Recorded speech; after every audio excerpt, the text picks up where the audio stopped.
When was the last time you got excited when you bought or received something? And I mean really excited, like when you were a child and you finally got to open that Christmas present that was sitting beneath the tree for the last 2 weeks. And does the reaching of goals still give you that genuine sense of fulfillment, or does it feel more and more like another box checked? Let's dive a little deeper on that, shall we? So in the fast-paced world that we live in today, convenience is king. We wake up every morning to a world where any and all of our desires are but a click or a swipe away. We can stream the latest music, we can download the latest book, we can order clothing online, and we can even have our groceries delivered at our doorstep. We feel an urge and it can almost be instantly fulfilled, all from the comfort of our homes and the ease of the use of our cell phones. Pretty amazing, right? Yeah, but there is a catch. You see, over time, these short bursts of fulfillment and satisfaction, they start to lose their spark. The novelty fades, so to speak. Buying that latest gadgets, that new cell phone, or even booking that new vacation, it just doesn't have that same sense of fulfillment anymore. The feeling gets more dull, we get more numb to it, as these things feel less and less like an achievement and more like just another box checked. So that begs the question, does all this convenience make us feel more satisfied, or does it leave us feeling more empty? I tend to lean more towards the latter one, and it wasn't always like that. There was a time when the sense of satisfaction and fulfillment came from the journey. Long before Spotify or even Amazon, we were thinking ahead, we had to plan, we had to put effort into getting what we wanted. I remember very fondly when buying the new CD of my favorite artist. That was a whole journey by itself. First of all, I had to save up some money, and in the meantime the radios were playing the newest single from the album. Then you had to get to the store by bike or taking a bus. And when you got inside of the store, a whole section was dedicated to that new album. So there were posters hanging up, there were cardboard cutouts, and rows of the album on the wall. And then sometimes, even before you would actually buy the album, you would listen at it, because there were these little listening stations at the counter, and you would almost listen to the entire album already, while in the meantime flipping through the little booklets that came with the CD and reading in on the lyrics or looking at the pictures. The same was true for buying clothes. It wasn't just about filling your wardrobe or that you got bored with the outfits of last year. It was about how a certain piece of clothing made you feel, to feel the fabric, to feel the weight of it, to combine it with something else to make an outfit.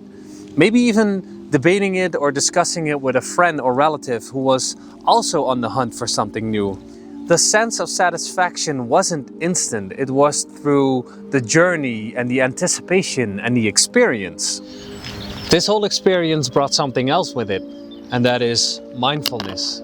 I know, it is an overused term and we should all become more mindful, but few people actually realize what it means. You were aware of every step, the time it took to save money, the thoughtfulness behind a purchase, or the time and energy you spent to learn a skill or achieve a goal. There was a deeper connection to each purchase or every goal that you reached, because it wasn't just an impulsive click or an instant gratification. It was a journey, it was a tangible experience. Fast forward to today, and the search for satisfaction has become more of a blur. We want to listen to the newest music, we go on Spotify and press play.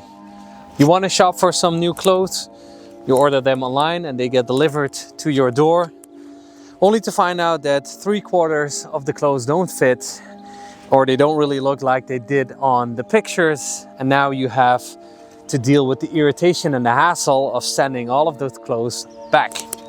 We are surrounded by quick fixes with fleeting pleasures and the constant ding of notifications telling us what is trending, what is hot, and what you should buy. But the more we indulge in these instant gratifications, the more we get numb to it. And this is even easily explained on a biological level, as when we achieve something or do something that makes us feel happy, our brain releases dopamine, which is the stuff that actually gives us the happy feeling. But when we are getting exposed to that more and more on a regular basis, the threshold for our brain to release that same amount of dopamine and to experience the same amount of happiness gets higher and higher. In simple terms, you get used to something without receiving any form of fulfillment, satisfaction, or happiness from it.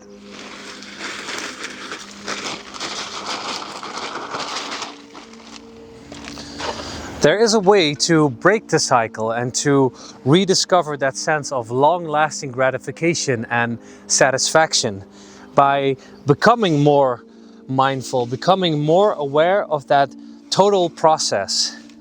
Take gardening, for example. You can't force a crop to grow. A seed needs time to germinate, it needs time to grow. There is the constant looming threat of pests and diseases trying to eat or destroy your crops. And then there's the whole challenge of being patient.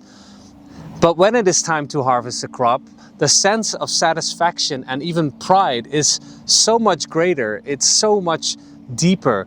And even the flavor of the crop is better. Being it a placebo effect or not, it doesn't matter. You have been aware of the entire journey of every step of the way from seed to harvest, which makes the whole experience so much richer.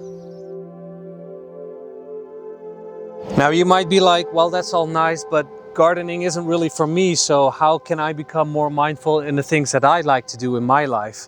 Well, the essence is to be more aware of the entire journey and every step of the way. So for example, if you want to try to get more fit or to get that summer body, then remind yourself from time to time that you're putting in money for a gym membership, or you're putting time and effort to go train in the gym or train outside.